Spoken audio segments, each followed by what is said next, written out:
Hello and welcome back to my channel. Literary terms हम पढ़ रहे थे। ए से स्टार्ट होने वाले लगभग 10 लिटरेरी टर्म्स अब तक हम कवर कर चुके हैं। आज उसे आगे देखते हैं। ए से स्टार्ट होने वाले लिटरेरी टर्म्स जो है वही आज हम पढ़ेंगे। तो 11 है एनेक्डोट। अब एनेक्डोट क्या होता है? अगर हम बात करें अपने रेगुलर कन्वर्सेशन की, यानी कि जो हम आपस में बातचीत करते हैं, तो एनेक्डोट से हमारा मतलब होता है स्टोरी से। ऐसी स्टोरी जो हम किसी रियल पीपल के बारे में बताएं या फिर किसी इवेंट के बारे में, यानी कि हमारे साथ कभी कोई घटना घटी हो या कोई रियल पीपल हो, उसके बारे में जब हम कोई कहानी सुनाते हैं, कोई किस्सा जो है हम बताते हैं, तो that is called anecdote in our regular conversation. ये तो बात होती है हमारे रेगुलर कन्वर्सेशन की। लेकिन अगर हम लिटरेचर में जाए तो लिटरेचर में एनेक्डोट क्या होता है? लिटरेचर में भी जो है एनेक्डोट का मतलब तो वही हुआ, किस्से या कहानियाँ।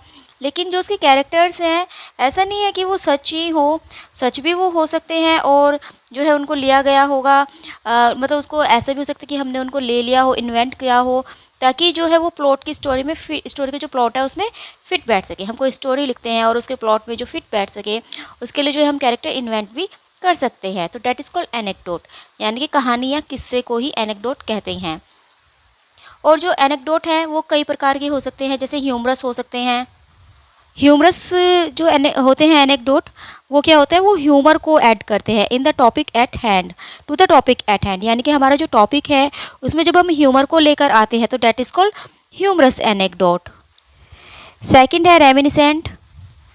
और रेमिनिसेंट का मतलब होता है कुछ याद करना।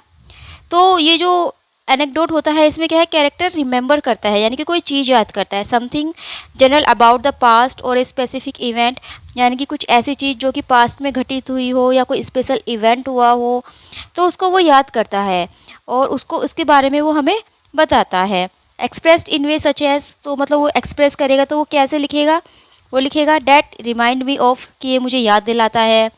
या फिर व्हेन आई यूज़ टू, जब मैं हुआ करता था, यानी कि जब मैं छोटा था तो मैं ऐसे करता था। और डैट रिमाइंड मी ऑफ, यानी कि मुझे याद दिलाता है उस समय की। आई रिमेंबर व्हेन, मुझे याद है जब मैं, मतलब इस तरह की जो है लाइनें आपको देखने को मिलेगी। जैसे आप किसी को अपने बारे में कोई स्टोरी बता रहे हैं, कोई मतलब कोई कहानी सुना रहे हैं, तभी आपको जो अपना कोई इवेंट याद आ जाता है, तो आप कहते हैं कि अरे हाँ, मुझे तो ये याद आ रहा है, उस टाइम ना मेरे साथ भी ऐसे हुआ था, या जब मैं छोटा था ना तो मैं ऐसे किया करता था, मैं वहाँ जाया करता था, और मुझे याद है कि जब मतलब जब कोई हमारे यहाँ पर आया था तो उसने ऐसे किया था। मतलब कोई भी जो है स्टोरी आपकी लाइफ से रिलेटेड जो हो, आपकी लाइफ से जो रिलेटेड कोई इवेंट हुआ हो, तो उसके बारे में जब आप बताते हैं याद कर कर अपने जो है पास्ट में हो चुके इवेंट को, तो that is called reminiscent.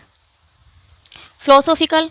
Philosophical क्या होता है? फिलोसॉफिकल होता है मतलब इस तरह से जो है कहानी या किसी को एक्सप्रेस किया जाए, उनकी स्टोरी जो है ऐसी हो ताकि जो दूसरे लोग हैं वो थिंक्स मोर डीपली, यानी कि बहुत डीपली उसको सोचे about the topic at hand. जो भी हमारा टॉपिक है, जो भी हमारी स्टोरी है, जब हम उसको एक्सप्रेस करें, उसको दूसरों को सुनाए, तो जो सामने वाला है, जो उसको सुन रहा है, जो उसको पढ़ रहा है, तो वो सोचने पर मजबूर हो जाए, उसकी जो थिंकिंग है वो डीपली चली जाए कि इसमें आखिर कहा क्या गया है। तो that is called philosophical. Next है हमारा इंस्पायरेशनल। इंस्पिरेशनल।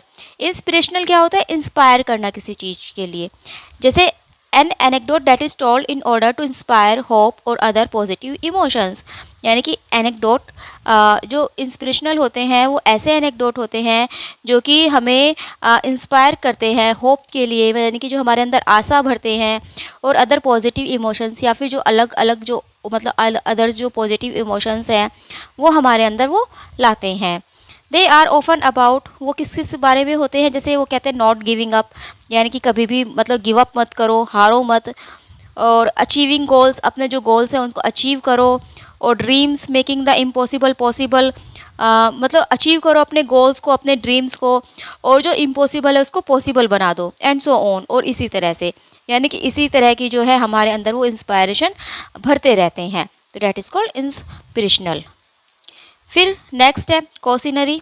अब कॉशिनरी क्या होता है? कॉशिनरी का मतलब होता है चेतावनी, जो हमको वॉर्न करते हैं।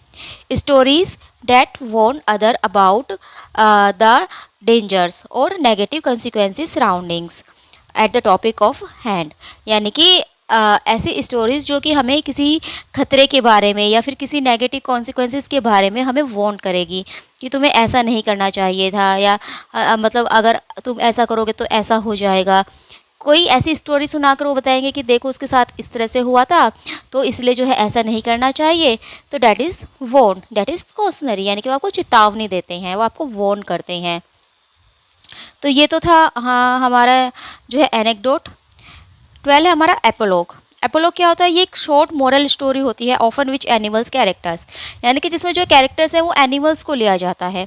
जैसे छोटे बच्चों की कहानियाँ आती है कि एक शेर था और उसने ऐसा बोला, एक लोमड़ी थी।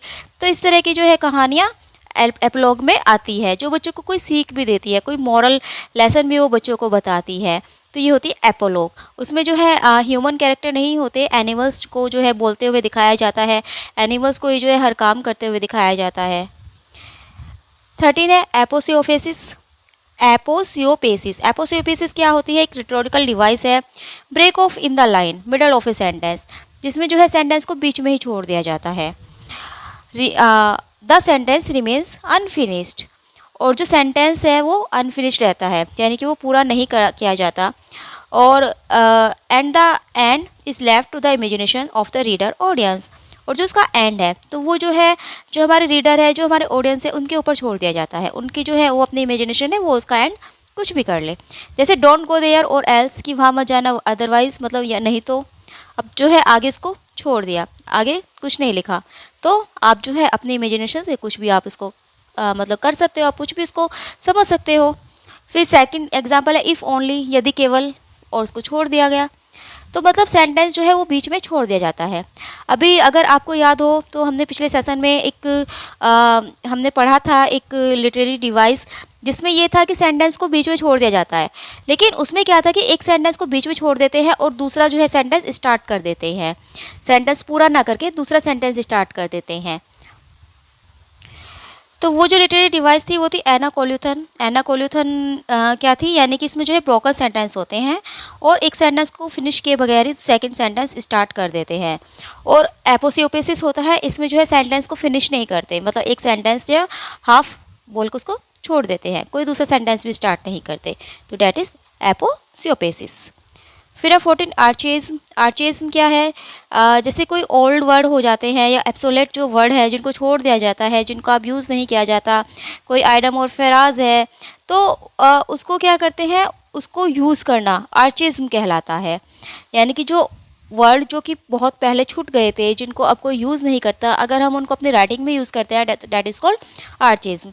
जैसे आपने पुरानी पोएम्स अगर पढ़ी हो तो उसमें दी, दो, दाई का बहुत यूज़ होता था, लेकिन अब जो मॉडर्न वर्ड है उसमें इन सब का यूज़ नहीं होता, लेकिन अगर हम इनको यूज़ करें तो ये कहलाएगा हमारा आर्चेज़म। नेक्स्ट है हमारा एसेंडेंटन। असाइन डेटन। असाइन डेटन क्या होता है? ये एक ओमिशन है और absence of A conjunction between parts of a sentence. इसमें क्या होता है कि जब हम कोई सेंटेंस लिखते हैं तो उसमें सब्जेक्ट होता है और वर्ब होती है, लेकिन ऑब्जेक्ट नहीं होता, ऑब्जेक्ट को जो है हटा दिया जाता है। A writing style where conjunction are omitted in a series of words, phrase और क्लॉज। यानी कि आपको जो है बहुत सारी जो सीरीज़ मिलेगी वर्ड्स की, या फ्राज हो या क्लॉज हो, लेकिन आपको उसमें ऑब्जेक्ट नहीं मिलेगा। जैसे आई केम, आई सा, आई कंक्वर्ड। अब मैं आया, लेकिन कहाँ आया ये नहीं बताया है, सिर्फ आई केम कि मैं आया। आई सा, मैंने देखा, क्या देखा नहीं पता। आई कंक्वर्ड, और मैंने जीत लिया, क्या जीत लिया नोबडी नोस। तो इसमें ऑब्जेक्ट तो नहीं है। विदाउट लुकिंग, बिना देखे, क्या देखे, बिना क्या देखे। विदाउट मेकिंग ए साउंड, बिना कोई आवाज़ किए। और विदाउट टॉकिंग, या फिर बिना बात किए। किससे बात किए, मतलब इसमें कोई ओपन नहीं किया गया है कि उसने किससे बात की, किसकी तरफ उसने देखा। तो दैट इज़ असेंडेटन, यानी कि जिसमें ऑब्जेक्ट आपको नहीं मिलेगा, केवल सब्जेक्ट और वर्ब ही मिलेगा। नेक्स्ट है हमारा ऑटोबायोग्राफी। ऑटोबायोग्राफी जो होती है वो स्टोरी होती है ऑथर की जो कि उसने खुद लिखी हो, यानी कि अपनी ही लाइफ के बारे में लिखना ऑटोबायोग्राफी कहलाता है। अपनी ही लाइफ के बारे में स्वयं से लिखना ऑटोबायोग्राफी कहलाता है। ऑटोबायोग्राफी पर जो है एक वीडियो है डिटेल में, आप लोग जाकर प्लेलिस्ट में देख सकते हैं। जो लिटरेरी फॉर्म है, फॉर्म्स ऑफ लिटरेचर है, तो उसमें जो है आपको मिलेगी ऑटोबायोग्राफी। तो उसमें जाकर आप जो है इसमें डिटेल में भी आपको पढ़ सकते हैं उसको। फिर नेक्स्ट है हमारा 17 एवेंट ग्रेड। अब एवेंट ग्रेड क्या होता है? एवेंट ग्रेड होता है एक new writing, which shows innovation in style and manner, यानी कि एक ऐसी राइटिंग जो कि इनोवेशन करे स्टाइल में भी और मैनर में भी। जो स्टाइल और मैनर अब तक नहीं चल रहा है, लेकिन अगर कोई राइटर ऐसे स्टाइल और मैनर में लिख देता है जो कि बिल्कुल नया होता है, तो वो कहलाता है एवेंट ग्रेट। तो ये थे ए से स्टार्ट होने वाले कुछ लिटरेरी टर्म्स। अब जो है नेक्स्ट वीडियो में हम बी और सी से स्टार्ट होने वाले लिटरेरी टर्म्स पढ़ेंगे।